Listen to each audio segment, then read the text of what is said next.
WhatsApp ভাই brother, একটা screenshot দেখতে পাচ্ছেন ভিডিওতে। এই স্ক্রিনশটটা নিয়ে আমি দুইটা কথা বলবো, আর একটা বিষয় আমার কাছে কনফিউশন লাগতেছে। এই বিষয়টা একটু ক্লিয়ার করবো আপনাদের সঙ্গে। প্রথমত, আমাদের বাংলাদেশের যে সাবেক প্রধানমন্ত্রী বর্তমানে ডক্টর ইউনূস স্যার, আমরা সবাই জানি যে গ্রামীণ ব্যাংকের মালিক উনি, এবং গ্রামীণ ব্যাংকের সাথে কি গ্রামীণ সিমের কোনো সম্পর্ক আছে? যদি থাকে অবশ্যই একটু কমেন্টে আমাকে জানাবেন।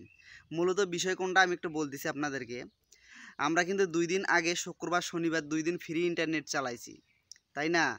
আসলে সেই উপলক্ষে কি মিনিটের যে প্যাকটা ছিল সেটাকে কমানো হয়েছে, অর্থাৎ ১৯ টাকায় আমরা আগে কত ৩১ মিনিট চালাইছি, কিন্তু এখন কি করছে ১৯ টাকায় ২৫ মিনিট, অর্থাৎ মিনিটটা কমে আনা হয়েছে।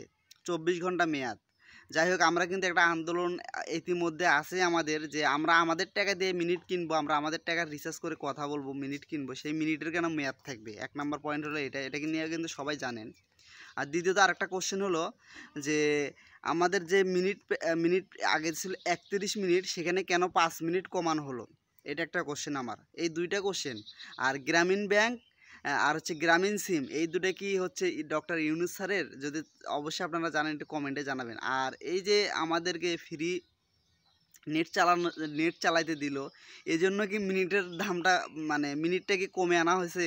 আমার মাথায় ঢুকতেছে না জিনিসটা। অবশ্যই একটু আপনারা জানাবেন যে এভাবে যদি আমাদের সাথে দুর্নীতি করা হয়, প্রতিটা পদে পদে যদি দুর্নীতি চলে, যেহেতু এখন একটা নতুন সমাজ আসলো, নতুন একটা প্রজন্ম আসলো, নতুন প্রধানমন্ত্রী আসলো, আর প্রধানমন্ত্রী নতুন, সবাই নতুন নতুন অবস্থায় যদি মানে প্রতারণার হাত ধরে, যদি প্রথম অবস্থায় যদি প্রতারণার হাত ধরে যদি রাস্তা বা পথে যদি চলে, তাহলে আস্তে আস্তে আরও প্রতারণা বাড়বে, তাই না?